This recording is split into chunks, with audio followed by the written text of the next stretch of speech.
Welcome to Around the Empire. I'm your host, Joanne Leon, co-hosting today with Kelly Lane. This is a fully independent podcast, and now more than ever, independent media needs the support of listeners and viewers. Just go to the website aroundtheempire.com to find all you need and gain access to bonus content. Today, we have special guests. We talk to the Irish members of the European Parliament, Clare Daly and Mick Wallace, who are now some of the most powerful anti-war voices heard around the world. We discuss the war in Ukraine, sanctions, flooding this war with more arms, and how all of these things lead to more war and destruction and not peace. We disagree with taking sides in a situation that requires more nuance. And in a bonus segment, we talk about the position of neutrality taken by Ireland and how this status is constantly under pressure. You can follow Clare on Twitter at Clare Daly MEP and follow Mick at Wallace Mick. Also, listen and subscribe to their podcast, I Foresee Trouble with Daly and Wallace. We recorded this on April 12th, 2022. This war is empowering all the worst elements everywhere, in Russia, in Ukraine, and in NATO countries. The voices of barbarism are drowning out the voices for peace. The arms industry, the fossil fuel industry, the warmongers and world-ending polluters are presented by the media as the sane people, the reasonable ones. We just had the publication of the IPCC's sixth assessment report. It's telling us that we're looking at the last chance to act to save human life on Earth. The window of opportunity is closing for good. And what are the reasonable people, the grown-ups, doing? They're funneling weapons into a hot war like there's no tomorrow, implementing sanctions that are cleaving the world into new shapes that will set back the possibility to achieve meaningful climate action for decades, while basic supply chain disruptions are going to cause prolonged suffering and destabilisation all over Eurasia and in Europe. We are being led by people who are prepared to see the world destroyed. It is insufferable.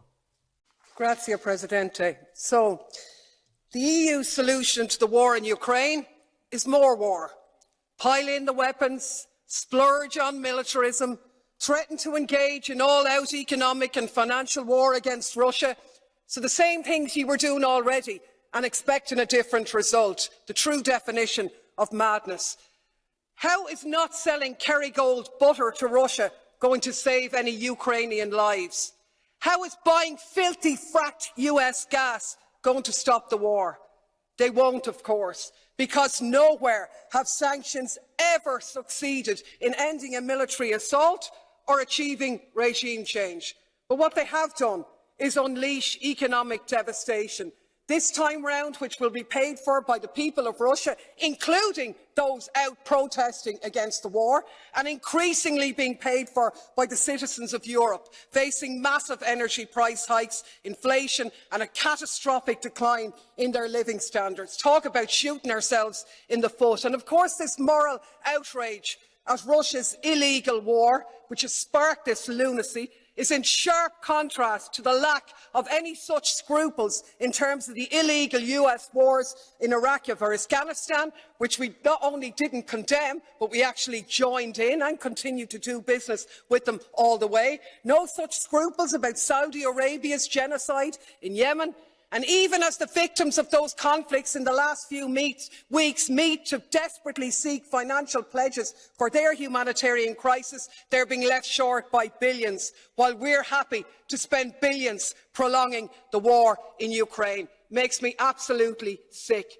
7 weeks ago, German's Chancellor Scholz correctly said, peace in Europe cannot be won against Russia. But that's exactly what we're doing. Yes, Russia bears responsibility for this conflict. Of course they do. But we cannot ignore the role of NATO. And the EU, instead of promoting peace and acting in the interests of the people of Europe, the Ukrainians, the EU citizens, and yes, the Russian citizens too, has become a tool of NATO and the military-industrial complex. What is needed is an end to the conflict, an end to militarism, a ceasefire and a negotiated settlement. We should restore our role as a diplomatic one of promoting peace. Anything else makes us complicit. I would love colleague Jambaski to tell me any circumstance in which NATO has played a productive role or delivered peace anywhere.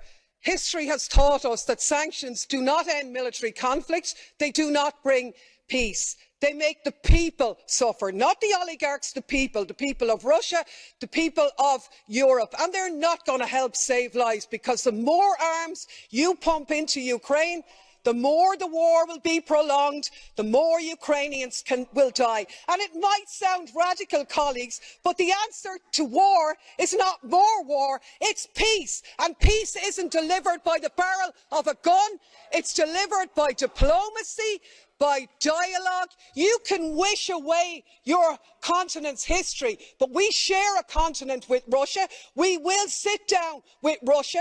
There will be a negotiated peace, and this organisation should be promoting it earlier rather than delaying it and making sure that more Ukrainians die. Your feigning of sympathy rings hollow. It makes me sick, to be honest with you. Welcome to Round the Empire. I'm your host, Joanne Leon. Kelly Lane is here co-hosting, and we have some really special guests today. Speaking to us from Belgium, we have Mick Wallace and Clare Daly. And thank you so much. It's so great to meet you, and it's so much fun to have you on the show. And not just fun, it's really important. You're really important voices in the imperial world. And frankly, you're going kind of viral among the independent anti-imperial media over here. I don't know if you know that or not, but you are.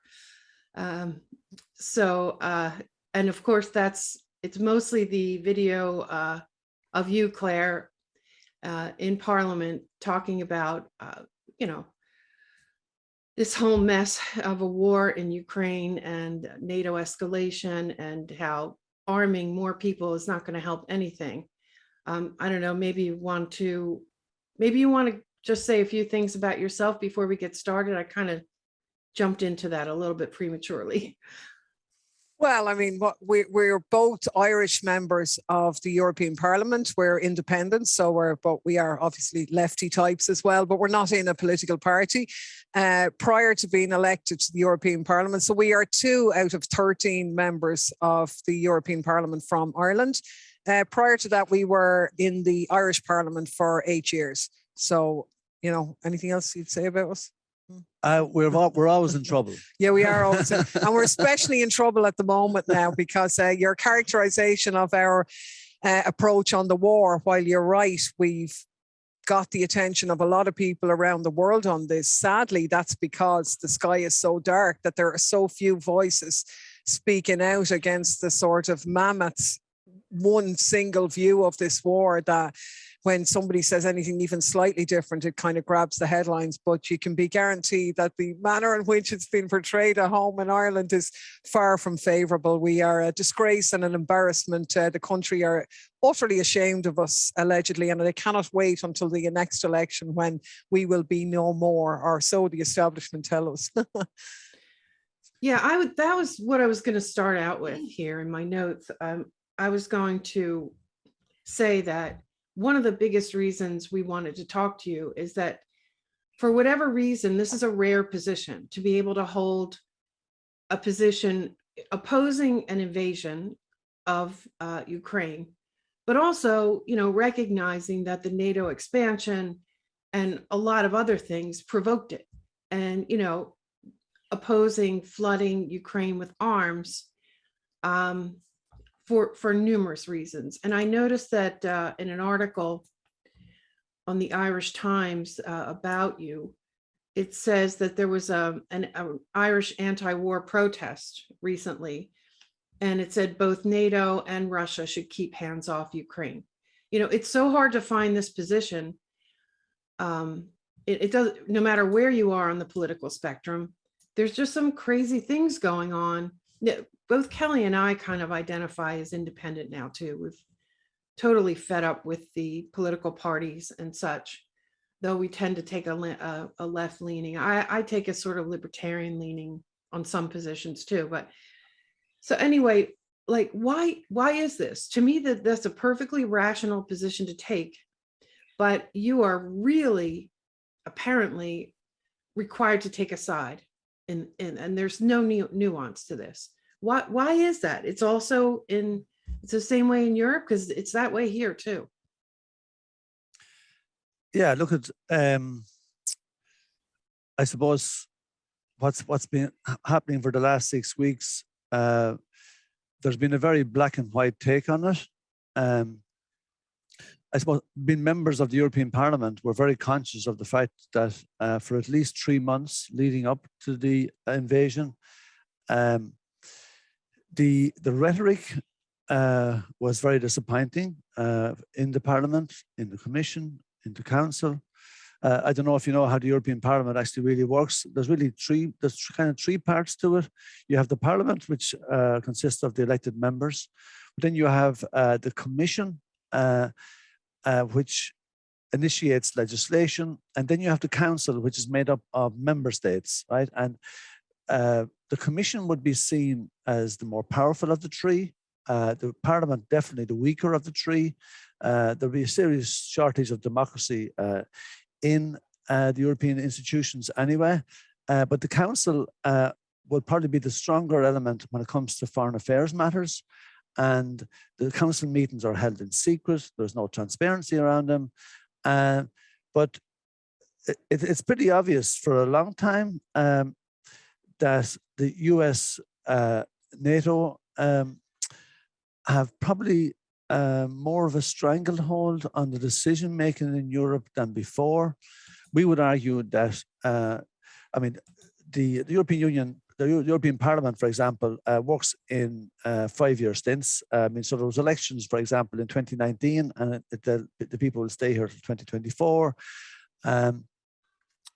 We would say that right now, the European Union has probably never been as weak before. It has never shown such a lack of independence, and a real big problem that we would find that led to the war actually not being stopped was the disappearance of Merkel. If Merkel, I mean, obviously we wouldn't be a fan of her politics, but she was very strong. And we don't think she would actually have allowed the war to take place, because the war was allowed to happen. And it was allowed to happen for no good reason, probably driven more by the military-industrial complex, of which NATO serves morning, noon, and night. And unfortunately, there wasn't many adults in the room. France and Germany played a decent role in trying to prevent the war breaking out. Scholz obviously was found to be too inexperienced and not near as strong as Merkel. And I don't think Macron and Scholz, between them, they weren't able to bring US, NATO along with them, and the war was allowed to happen. It doesn't excuse what Putin has done. It doesn't make any excuse for the war. We think that Putin was totally wrong to invade. And we like to think that he had other options to fight, despite the fact that he was been bet into a corner. But the refusal by the European Union to respect the fact that Russia has genuine security concerns about the idea of NATO going into Ukraine was really disappointing on the part of the European Union. I mean, we know that if NATO had gone into Ukraine, it would have been possible to put missiles on the Ukraine-Russian border that would have hit the populated area of Russia, where 80% of the population live, including Moscow. It would have been possible to hit Moscow within 5 minutes with a missile, and they haven't invented the missile defense systems to cater for that, to deal with that. So the idea of NATO going into Ukraine was a complete no-no for Russia, definitely a no-no for Putin. But this war was allowed to happen. And as I said, it doesn't change the fact that Putin is out of order, invading the place. But from our perspective, as members of the European Parliament, we're obviously gutted that Europe didn't do more to stop it. We're gutted about the fact that they have done bugger all to work towards developing peace, getting negotiations going, because sometimes negotiations will happen. And in the meantime, Ukrainians are losing their lives. But you know what? It's like as if some people are pretty happy enough for the war to go on for another while, despite the fact that it is costing Ukrainian lives. No, before we, I wanted to say something about the elections, as you were saying, Joanne. The reason I think it's very interesting, you know, that your videos, the clips we've seen have gone viral over here, especially among independent left, I guess. But I really, you know, other people in the room have this look of like, who let these two in, you know, like the establishment does have, they do have this grip, I know over here for sure, on our election system and the way things are gerrymandered and who knows with the voting machines. And it's just interesting that, you know, I think your voices and what you're saying, really, it's rare that they do have, you know, an audience on the international stage. But when they do, they really resonate with people across political spectrums. And I just wanted to point that out, that, there's a reason. It's because a lot of people are feeling what you're saying. And I think you created a space for that narrative where you can hold two positions on this. Sorry, I didn't mean to interrupt. No, not at all. I mean, it is striking. And I mean, we have been really struck by the scale of the response globally. So not just from the States, but like from all across Europe, from Germany, from Italy, from Africa, from Ireland, people everywhere saying, do you know what, you're actually saying what I was thinking, but I'm kind of afraid to say it, because if I actually say that, somebody is going to say what they're saying to us. Oh, you're Putin's whore. You're on the payroll of Moscow. I mean, the vitriol that we have been subjected to, for if we had gone in and said, hooray for Putin, go in and kill a few more Ukrainians, we couldn't be getting as much abuse, even though we have roundly condemned the invasion. And all we've done is argue for peace. But by that, we're being the ones characterized as basically arguing for or nearly causing the slaughter of Ukrainians, when in actual fact, the continuation of the war does that. So I think a lot of people out there are confused, because the one narrative that they're getting is contradicting their own beliefs when they actually think about it. And the mainstream media just wants us to see that you're either for us or you're against us. And if you say anything at all that goes against the narrative, well, then you're a Putin puppet, or at best a sort of a gullible Egypt that they're using. And we've had all that. And it's really quite disgusting, because it's to delegitimize an anti-war view. So we're just too stupid, or we're too much in the payroll, without actually listening to what we're saying. And what we're saying is that sanctions have never ended a war, that pouring more arms into a conflict have never ended a war. All that ends a war is negotiation. And people say, so you want to do nothing? You want Russia to win? But diplomacy and dialogue is not doing nothing. It's bloody hard work. And we know that from an Irish point of view, from the peace process. And actually the US played a good role in that. But we needed the international community to get behind those issues and support Ireland and the UK in struggling to get a peace agreement, and they got it. And we need something similar here, you know, but that's heresy now. It shall not be tolerated. Yeah, we've dealt with that here in the US for the past, at least 5-6 years now, because the polarization is just so extreme, and the media, I mean, they fuel it, and you're either one side or the other, and you really have to repeat often. I mean, for us, it was always, I'm not for Trump, but, you know, I'm not for this either. So it's a constant battle, and they want to shove you. Even regular people kind of don't know some don't know what to do with you when you don't fit in one side or the other. So I just applaud you guys for speaking out. Thank you. Yeah, I think the point should be made, though, that, you know, if you're to kind of think that Twitter was the real world, or if you thought that the mainstream media just told the truth all the time, you know, you'd be living in cuckoo land, right? Because that's not the way it is, right?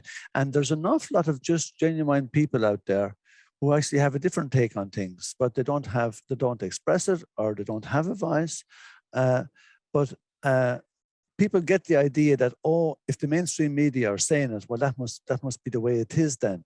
But people don't really, the ordinary people of Ireland, for example, don't see it all the time like the mainstream media does. I mean, we wouldn't have been elected if that was the case. I mean, we were saying the same things for 8.5 years in the Irish Parliament. We both got elected to the Irish Parliament in 2011. We both got re-elected in 2016. We both stood in the European elections in 2019, and people said, "Oh, they won't get in," and the media. A lot of wouldn't have wanted us to get in, but and despite getting no positive publicity, we got amazing support from the Irish people who saw through a lot of the mainstream media bullshit. This is where we diverge, though, because I actually think that if there was an election now, and Mick disagrees with me, that we wouldn't get elected now, because such is the hatchet job that has been done on us in terms of demonizing us at home. I mean, he's absolutely right. We're not saying anything different than we hadn't said when we were in the Irish Parliament, but it wasn't treated with the same hysteria as our comments are being treated now. And like, just, the amount of people are getting, "You refuse to condemn the Russian invasion." No, we didn't. You know what I mean? You're just, supporting Putin. No, we're not. You know what I mean? And when people repeat that often and often, it does. And what's a really new thing they're using, which is a bit disgusting, is that we're an embarrassment and a disgrace. Now, this is a bit amusing, because what they're actually saying is there has to be one truth. There is only one truth, and you can't have a difference of opinion in terms of how we might end the war. So anybody who goes off the official narrative is a heretic. That's really scary, and when we say that to people, they'd say, "Well, look, I have a right to disagree." "Oh, lucky you, you've the right to disagree, sitting in your comfortable home, you're not being bombed in Ukraine." You say, "Yes, I am lucky." That's what democracy is supposed to be, the right to have a different opinion. So I'm going to use that right. You think I should give it up? And we just have one view, but there's mad stuff going on. But back in 2002, 2003, before the Iraq war started, you will remember that it was Bush that time that came up with the slogan, "You're either with us or against us." And that was actually used by the Irish Prime Minister at the time, the Taoiseach, who was Bertie Ahern at the time. And when the debate started in the Irish Parliament, it's called the Dáil in Irish, about whether Ireland would allow Shannon Airport to be used by the US military to bomb Iraq back to the Stone Age. The argument was used by the Prime Minister in the Parliament. "Come on, you're either with us or against us." So that notion is nothing new. It's been around for a while. But I mean, painting things in black and white is not good, because life isn't black and white, and it's a lot more complex than that. And it's very complex trying to stop a war too, and it isn't going to be easily stopped, but you have to want to stop it. And at the moment, there isn't enough of the powerful people, the so-called adults in the room, who want to stop the war. I mean, what has the EU done to stop the war? All the talk is about, you would think that we were a military entity, that we were a military alliance. We're actually not. The EU was built as a peace project so that the Europeans would stop fighting with each other. And it was a peace project for a long time. But we have noticed for the last number of years that the increased militarization of Europe and the amount of influence that the military-industrial complex has over the EU institutions has increased dramatically. And that's not disconnected to what's happening today. But likewise, I mean, just supposing Biden wanted the war to stop as soon as possible. Could he do something about it? I reckon he could, right? Now, unfortunately, I actually think that neither Russia or Ukraine want it stopped right now either. Both of them want to get into a better position for negotiation. And that's unfortunate because there's innocent people dying. But the so-called adults in the room are not making any genuine effort to work towards peace at the moment. And that's scary. And we don't have the mainstream media calling them out.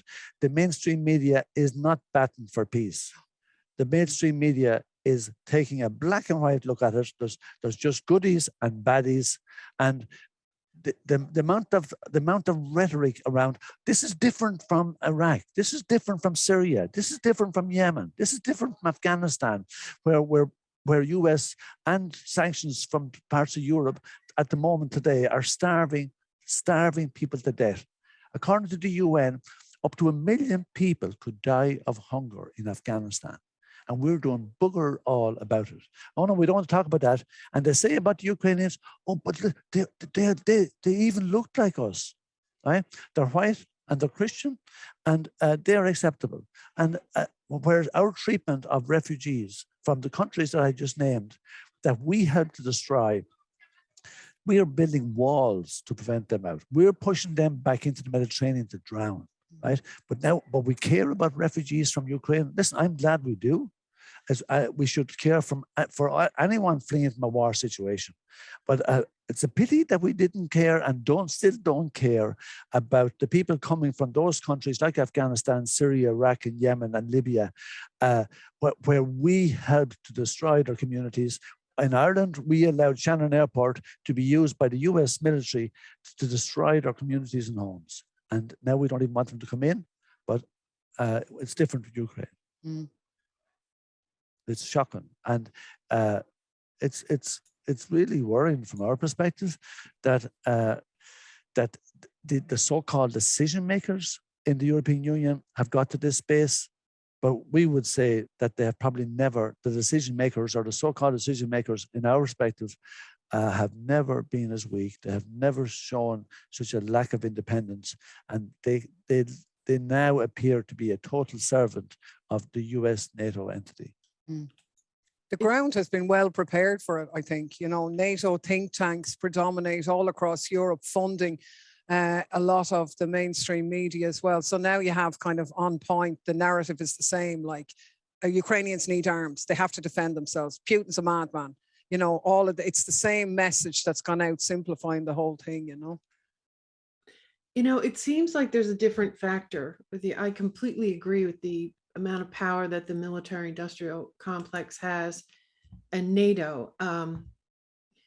And the explanation that, you know, Merkel was the one sort of keeping this under wraps as best she could. And as soon as she was gone, it was kind of unleashed. But it does seem like there's another factor here related to the financial system, the petrodollar, the potential collapse, some competition between the central banks, even in the US and Europe, which I don't understand it well enough myself. I just wondered if you saw something different this time that was an additional factor that caused the European countries to put up so little resistance to this. Well, I mean, you're right in the sense that there's, look, the American dollar has been supreme since 1944, from the time of Bretton Woods, when the dollar became the world's #1 currency. It was linked to gold, and they broke the link in 1971 when the Fed told Nixon that they had printed 3 times more dollars than they had gold to match. And it has been a huge weapon. It's been weaponized. The power of the dollar has been weaponized in the last number of years, and it is hugely problematic. But if you, I wouldn't accept that it was a driving force with the war. For example, I actually think, first of all, they're going to drive Russia closer to China. We always insist that there isn't just anti-Russian rhetoric in the European Parliament. There's a lot of anti-Chinese rhetoric, which was even more loud than the anti-Russian until the war started, because Russia is seen, or China is seen, as a much bigger threat to the Americans. Now, China is not a threat to the security of the American state or the American people, but China is a threat to the supremacy of the dollar. So it's a threat to the US financial supremacy in the world. And that's a big factor. And the US has been making strenuous efforts to drive a wedge between, not just between Europe and Russia, but even more so between Russia and China. But I would say that the days of the dollar being the supreme currency, the single #1 currency, are closer now than they were before. And because I'm not saying that there's a currency going to replace it, there isn't, but you're going to have a few currencies. And obviously the renminbi is going to become as equally powerful as the dollar in a number of years. The Chinese will be the largest economy on the planet I'd say within 10 or 15 years. And they're a serious player. And I think that Russia, there's a new Cold War coming. There's a Cold Wall going to be built, which isn't in the interest of the people of Europe or of Russia. And sadly, it will cause the deterioration of European relations with much of Asia, because much of them will actually end up in the Russia-China camp. But I mean, listen, we should be developing good relations with everybody, not picking fights and picking sides. Right? It isn't in the interest of the citizens of Europe to be falling out with any of these countries. But it probably is in the interest of big finance in the US for us to have a less healthy relationship with China. China is our biggest trading partner. Now, just the same as if Putin were to turn off the oil in the morning, the German economy would be devastated. God knows how many hundreds of thousands would be laid off. Supposing the Chinese stop buying cars from the Germans. The Chinese buy more cars from Germany than anybody else. Now, supposing they stop buying, what happens? It isn't going to be good for the people of Europe. It doesn't make any sense. We're becoming, we always say that the European Union was, the concept was a good one, but it's losing its way. It is now, with the militarization and with the prioritization of the interest of big business over those of the ordinary people, we would say now that the European Union has developed into a neoliberal right-wing club. And that was kind of enshrined with the big treaty changes in Nice and Lisbon. And it's really worrying because we want the European Union to work. We're described as Eurosceptics. Well, what we're skeptical of is it going in the wrong direction. We wanted to grow in the right direction. And we didn't come over, stand for election for the European Parliament to come over here and kiss its arse. But we didn't come over to burn it either. But we wanted to work. But sadly, we feel that it's got serious problems, and we'd be very worried about its future at the moment. Yeah, it's totally captured, really, isn't it? You know, I mean, it's so demonstrably not in Europe's interest to take the stance it's taken. Yet not only are they taking it, but they're even going further. So all of the talk about sanctions, more sanctions, not trading in oil, coal, blocking gas, unreal. As Mick says, we could be talking about catastrophic declines in European living standards if this keeps going the way it's going. Yet that's the space they're moving into. It's just like collective lunacy. And obviously it's really good news for the likes of, you know, American fracked gas getting back into Europe, which, you know, has been long sought, but had been blocked because of the climate emergency. But even all of the measures that they're now ditching in terms of the bare minimum standards that were necessary to save the planet and in tackling climate change are being thrown out the window now under the guise of the war. It's quite frightening. We find it, it's scary. We had a very good debate with the Commission. I'm on the Environment Committee as well last week on the Environment, or the week before. And the Commission admitted that, we have big agri who have always been pushing back against environmental measures because it was seen as financially problematic for them. And they didn't want to go to the space of where we would deal in a healthy fashion with the problems of climate change. And in fairness, the European Union did well to get the new Green Deal in place, but there's huge pushback now against the Green Deal, and not just from big agri, but big agri are at the driving force of it. And they're actually making out that, in the interest of food security, we may park all these new measures. And the Green Deal is not for today now. We've other problems. We've bigger fish to fry. We have more pressing problems. But in actual fact, we haven't. Why? The environment is an incredibly pressing problem, and they're underestimating the threat of climate change. And the idea that they would use this war now to undermine the Green Deal is really dangerous. And but they're saying that we're, in the interest of food security, we're going to be short of food. But in actual fact, we're not. We're still going to export grain in the next 12 months. We're not going to be short of food. But what the problem will be is the price is going to go up through the heavens. And a whole lot of the less well-off households are going to struggle with their bills. And there's going to be social measures required in order for people to survive and to be able to feed their families, because we're introducing sanctions that are not designed to stop the war, but are designed to cripple the Russian economy. And we're introducing sanctions that are going to hurt the ordinary people of Russia the most. And then they'll also hurt the ordinary people of Europe. They won't be hurting Putin, and they won't be hurting anyone else in the Kremlin or any of the oligarchs. Ordinary people will suffer most from the sanctions, but the European Union is prepared to implement sanctions that will hurt their own people. And they are obviously not too worried about hurting the ordinary people of Europe. But listen, you only have to look at the sanctions in Afghanistan, in Iran, in Syria. All those sanctions, Venezuela, they hurt the ordinary people. And they're illegal unless sanctioned by the UN.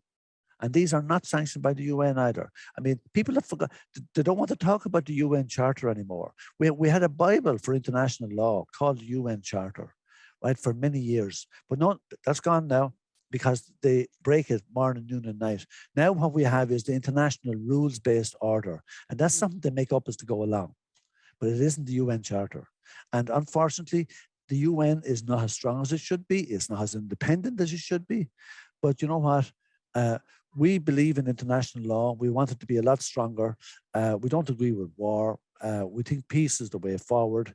We don't think spending money on more and more money on arms. Like, I mean, we have a situation now where Germany is going to spend an extra 100 billion a year on arms. Where's the logic of it? We've housing crisis in Europe. We've ordinary people struggling to afford medical care.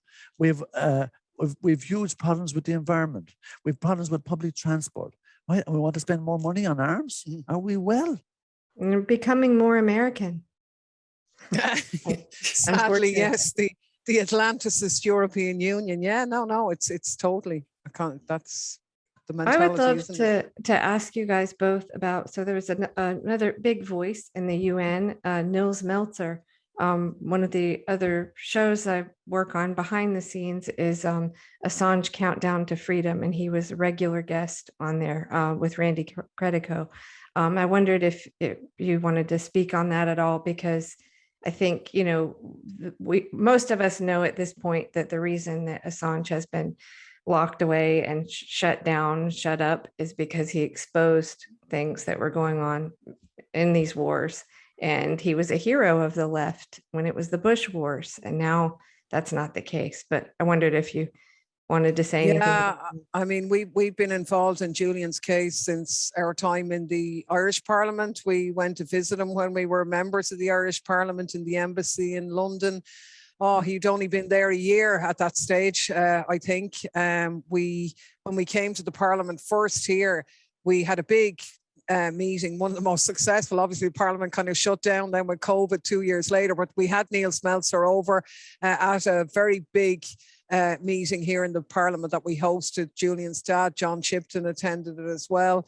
Bob Hawke, the former Australian Prime Minister or leader of the Labour Party, was also at it. So it was a really high level event, I suppose, about the total injustice of the fact of Julian being incarcerated under the Espionage Act for journalism. And here we have a European Union that waffles on morning, noon and night about freedom of the press and all this kind of great stuff, and they have done nothing. I mean, we have had reports published here where we've tried to get Julian's case mentioned in it. and it's been voted down. Just really, really crazy stuff. You know, it's a cause. There's a very active campaign here in Brussels to free Julian. We've been involved. We've been at the trial in the UK and in the appeal, and it's a total travesty. The idea that he would be extradited, as you say, his work was unsurpassed. I mean, this was the sad ironies before our time here in the heydays when he was the hero. Some of the right-wing groups had actually invited him here, and he was a celebrity in those days. And then they all kind of drop him. You know, it's truly frightening. But his work and the work of WikiLeaks, I mean, in shedding the light on the horrors of war, has been really unparalleled, and it's a voice that we need now. And it's tragedy that his life is ruined now, no matter what happens to him.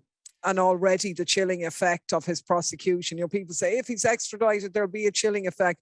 The chilling effect is already here. They've already succeeded in gagging people and silencing them. And I think the present narrative around the war is actually part of that gagging as well. I mean, who wants to raise their head and give an anti-war speech now when you're going to be the subject of absolute vitriol and demonization and all the rest, you know? You mentioned Niels Nelson, right? I mean, he's such an impressive guy.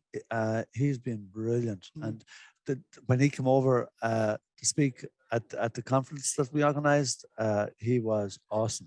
It was so good to listen to him. And he was in the room with us and all, and he was great. But the silence from the people who say that they like press freedom and freedom of speech and they're pro-democracy and they're pro-free journalism, the silence from them on the Assange issue so exposes them. And the silence of the mainstream media about Assange is scary. It's hard to believe that, I mean, just think about it. I mean, if you're a journalist, right? I mean, you want the right to work, and you want the right to work without fear of persecution. And here is a journalist being persecuted. He's been locked up for over 10 years. And journalists themselves are refusing to stand by him. What is it telling us?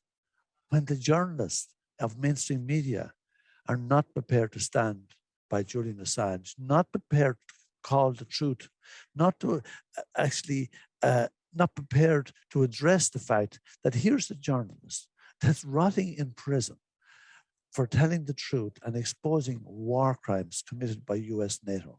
He exposed our war crimes and he's paying this price for it, and our media are silent. So what does that tell us about the media?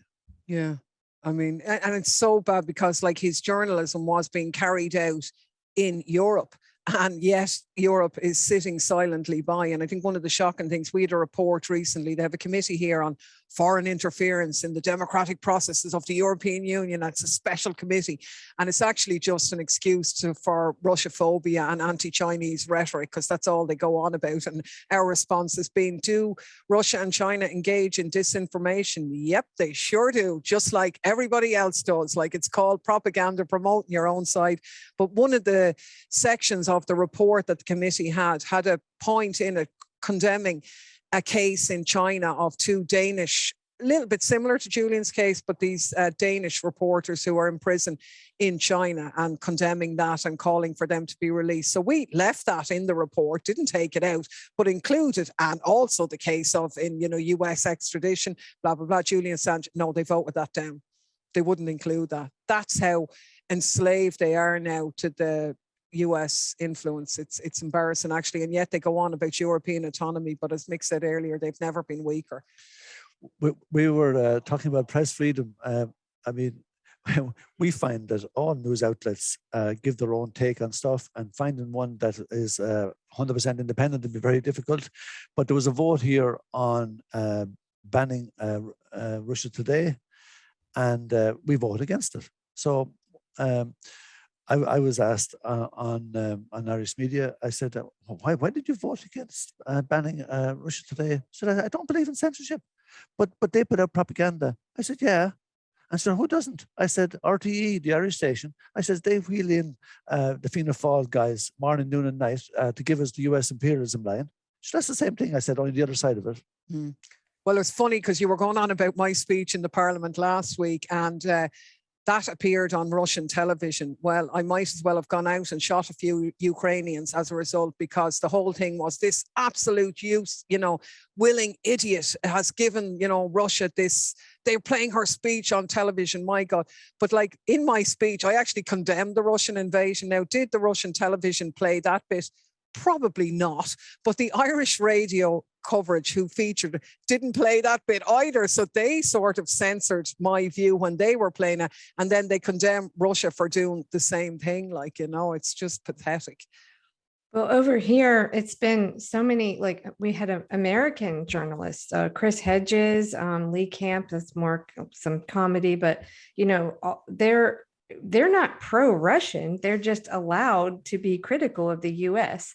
And I think it has been problematic that those shows were on RT, because for people that believe the propaganda on this side, they might not even listen to it. So I do wish that all of those people could get on a truly independent network, as you said, Mick, but that's just so hard to find, and who's going to fund it. And but that's not to say there isn't pro-Russian propaganda on RT, but it didn't come from those people, Action Ratanzi and George Galloway and the American people that were on there. They were just even, oh my goodness, Ed Schultz. He was on MSNBC and basically wasn't allowed to cover things with the Bernie campaign, and he ended up on RT. He wasn't pro-Russian. He just wanted to have the freedom to speak out. So yeah, that's really. I think you're right, and that's the key thing that was the key role I think played by Russia today, because the most times I was on it was over Julian's case, actually, and I never got an easy ride. Like, they played devil's advocate, they gave you a grilling, you had to defend your position. They didn't just say, "Oh, Julian is great" or anything. It was a rigorous interview, but it's the topics that they covered were the issues that were never given an airing on the mainstream, and that was because they were subject to broadcasting standards as well, and they were never done for breaking the broadcasting rules on any of their coverage. But it's Claire was talking earlier about this thing that there's only one truth, right? I mean, that's a dangerous narrative. And like, for example, when we've been pushing for peace, we've been pushing for negotiations, and we're accused of being Putin lovers. Now, the media have gone back over stuff that we've said in the last 10 years, stuff that we've said on podcasts and interviews and in the parliaments, the Irish or the European. They're going through stuff and checking to see what we've said. And you know what? If we had ever said anything good about Putin in the last 10 years, we'd have been hearing it back by now. They could not find one goddamn thing good that we said about Putin in the last 10 years. Putin is a right-wing neoliberal nationalist, right? And none of them attract us a whole lot, right? And we condemn neoliberalism everywhere, whether it's in Europe or whether it's in America or whether it's in Russia or China or wherever it is. And we always insist that we've yet to find a government we like. Yeah. We haven't seen a government we like yet, not even in Ireland. Oh, especially not in Ireland. Yeah. Well, I hope your election systems are good and you are allowed to have the people speak and re-elect you again. Yeah, for sure. I mean, by the way, we have some friends who also write for RT and Sputnik, and we know them. We knew them before they started working there, so it's kind of hard to sell us on the whole, idea that it's 100% anti-American or anti-Western propaganda. And I'm not sure how much more time you have, but I do have one bonus question for you that.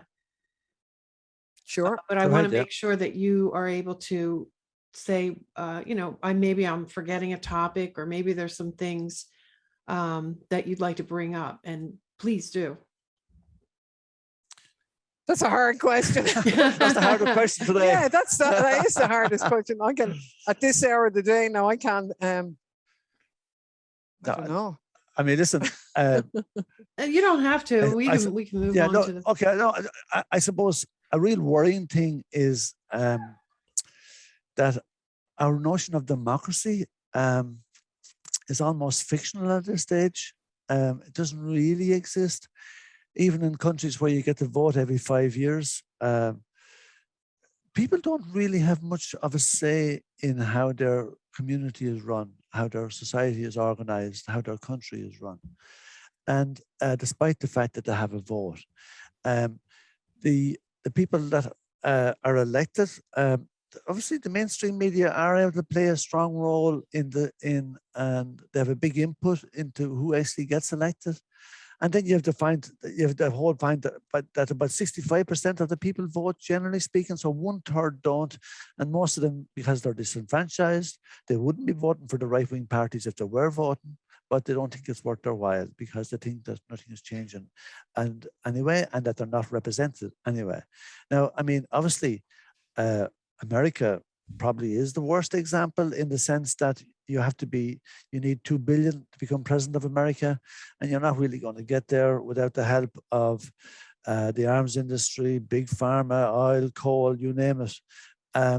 So, I mean, in actual fact, the people that end up being elected don't actually represent the citizens, because the citizens didn't really put them there.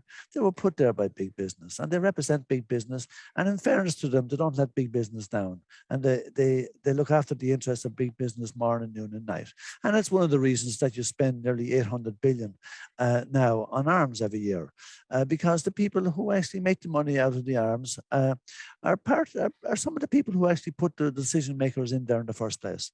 And it is interesting when you're talking about money spent on arms. The Russians spend 65 billion a year, Americans 780 billion. Europe is spending 3 times more than the Russians of late, and it's going to go much higher.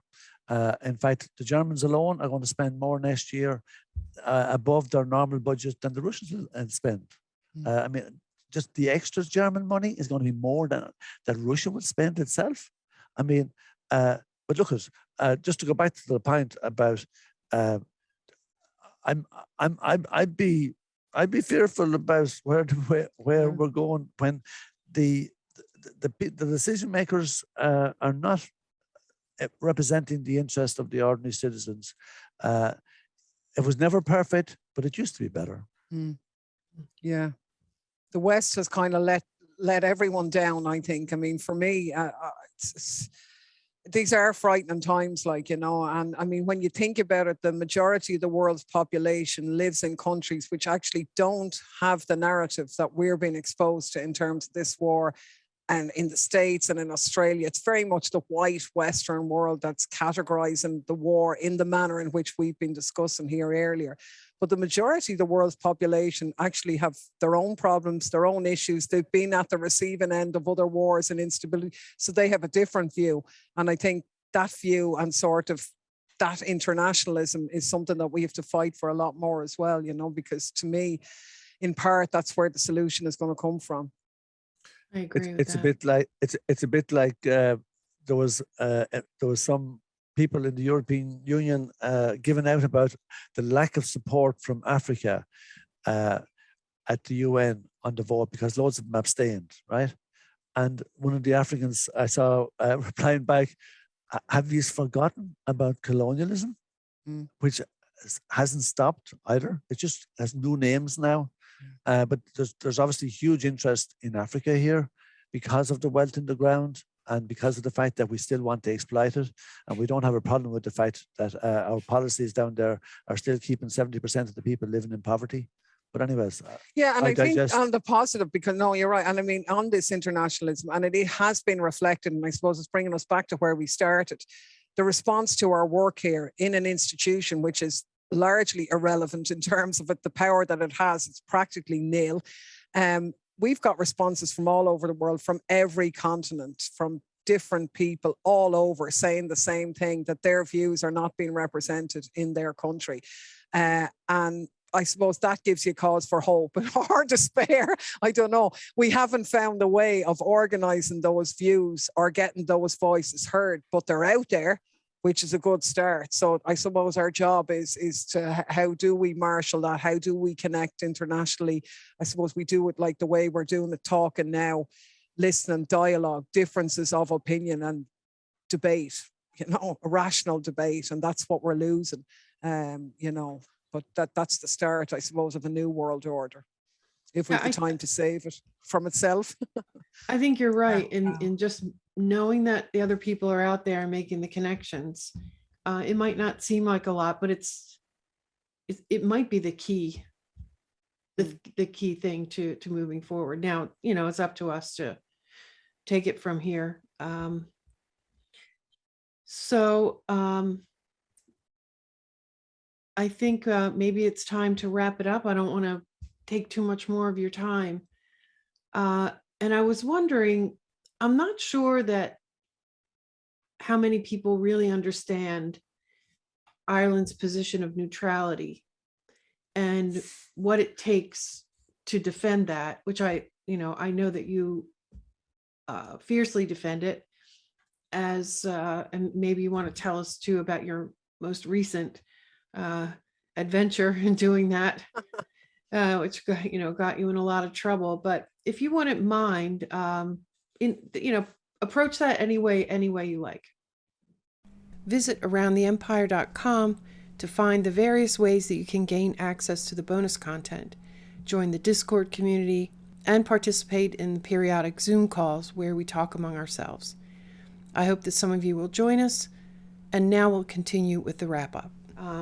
So I don't know, maybe we'll find out from you, maybe some Irish independent media that we can connect with and network with going forward, because that would be great. But we'd love to find them. Oh, that'd be given out to us if we didn't actually mention the fact that we have a podcast as well. It's called I foresee trouble with Daly and Wallace. Okay? I foresee as in the number 4 and C, because there was a group we had, Independence for a Change, but obviously it's a pun on I foresee trouble with Daly and Wallace. But Oh, great. It's so important that that people don't lose hope, and that people just continue to have the courage to speak the truth, and irrespective of how difficult it can be sometimes, because it's so important. Right, and as then you'd be surprised. Yeah, no, I was just going to say, you'd be surprised how many people actually agree with you, even if they're not saying it. But you saying it helps them, Right, and then that person will speak up when they wouldn't have before. So, and then on it goes. So yeah, I mean, I just keep talking. We're listening. And like Julian said, likewise, courage is contagious, right? Isn't that what Julian Yeah, exactly. Yeah. Totally true. You guys are on Twitter also, and is there any other place where people should follow you if they want to follow you and support you? I know so little about. We're terrible. We are on Twitter. We're on Facebook, Instagram, and all of them, aren't we? Yeah. Yeah. But anyway, I'll post all those in our show notes. Thanks very much. But again, thank you so much for taking the time with us. It was an honor. Not at all. Really enjoyed talking to you. Likewise. It was a real honor. Thanks for listening. Special thanks to Clare Daly and Mick Wallace. Follow them on Twitter at Clare Daly MEP and Wallace Mick. Listen and subscribe to their podcast, I4C, Trouble with Daly and Wallace. Quote, a political podcast from Ireland's 2 best-known independent left-wing MEPs, straight from the belly of the EU beast. This is a fully independent podcast, and in this age of censorship, your support more important than ever. Go to the website aroundtheempire.com. You can find all the ways that you can access bonus content and support the show. Don't forget to like, share, and subscribe. Follow on Twitter at Around the Empire. Follow Kelly on Twitter at Kelly's Words, KELLEYS WORDS. Follow me at Joanne Leon. Join us on Telegram, t.me/aroundtheempire.